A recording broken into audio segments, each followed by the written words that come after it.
बातमी आहे कोल्हापूरमधून। कोल्हापुरात सलग दुसऱ्या दिवशीही घरगुती गॅस घेण्यासाठी नागरिकांनी मोठी गर्दी केली आहे। कोल्हापूरच्या मंडलिक वसाहत परिसरामध्ये गॅस सिलेंडरसाठी अनेक नागरिक रांगेत उभे आहेत। कालच जिल्हा प्रशासनानं नागरिकांना घरगुती गॅसबाबत कोणीही गर्दी करू नये अशा पद्धतीचं आवाहन केलं होतं। त्यासाठी सरकारनं घरगुती गॅसला प्राधान्य देत इंडस्ट्री आणि व्यावसायिक गॅस देणं बंद केलंय। मात्र असं असलं तरी नागरिकांच्या रांगाच पाहायला मिळत आहेत। तर कोल्हापुरात घरगुती गॅससाठी गर्दी करू नये कोल्हापूरचे जिल्हाधिकारी अमोल येडगे यांनी सगळ्या नागरिकांना आवाहन केलेलं आहे। गॅसचा अतिरिक्त साठा केल्यास कारवाई करण्याचा देखील जिल्हाधिकाऱ्यांनी इशारा दिलाय। कोणीही बेकायदेशीररित्या गॅसचा साठा करू नये अशा सूचना जिल्हाधिकाऱ्यांनी दिल्या आहेत।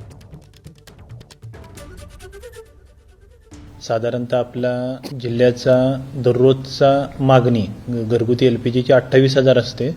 तर तेवढा पुरवठा हा सध्या ह्या तिन्ही कंपन्यांकडून IOCL, BPCL, HPCL यांच्याकडून सुरू आहे। माझं सर्व कोल्हापूरकरांना विनंती आहे की घरगुती एलपीजी सिलेंडरचा तुटवडा कुठेही नाही आणि भविष्यामध्ये सुद्धा तो तुटवडा निर्माण होणार नाही।